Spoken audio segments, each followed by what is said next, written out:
Казни за сообраќајни прекршоци од 1 февруари следната година. Системот Безбеден град и официјално започнува да функционира со 1 месец одложување, иако првично истиот требаше да стапи на сила со почетокот на новата година, потврдуваат од МВР. Можноста за ова неодамна ја најави министерот Тошковски, поради потребата од технички подобрувања и законски измени кои треба да поминат во собрание.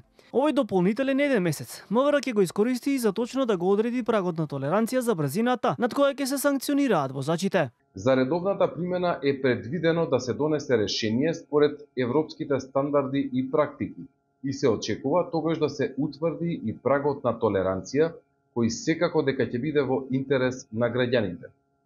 Целта не е Министерството за внатрешни работи да казнува за минимални надминувања, туку да ги спречи опасните брзини и безобзирни употреби на моторни возила кои предизвикуваат сообраќајни незгоди и кои одземаат човечки животи. Во првата фаза системот ќе функционира во Скопје и Тетово и Куманово, како и долж коридорите 8 и 10. Планот е постепено да се прошири низ целата земја, за како што очекуваат од МВР, драстично да се намалат тешките сообраќајни несреќи со смртни последици, црна статистика на која Македонија е во врвот на Европа. Системот ќе продолжи да се развива и надградува и во иднина. Безбеден град ќе прерасне во безбедна држава и ќе го регулира сообраќајот низ целата држава. Еволуцијата на системот Безбеден град ќе биде исклучително важна инвестиција во безбедноста на сите граѓани и целата држава.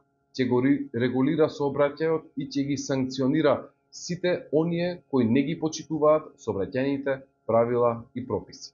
Пробниот период за Safe City започна пак на почетокот на месецов. Првиот ден беа регистрирани 110.000 прекршоци, но нивниот број веќе следниот ден беше преполовен. Освен за брзо возење, ќе се казнува и за поминување на црвено, погрешно паркирање и истечена регистрација на возилата. Казните ќе се доставуваат електронски, преку SMS порака, електронска пошта, со линк за преземање на записник и платен налог. Ако се плати во рок од 8 дена, глобата се намалува за 50%. Плаќањето ќе биде електронско, а МВР веднаш ќе добива потврда за уплата.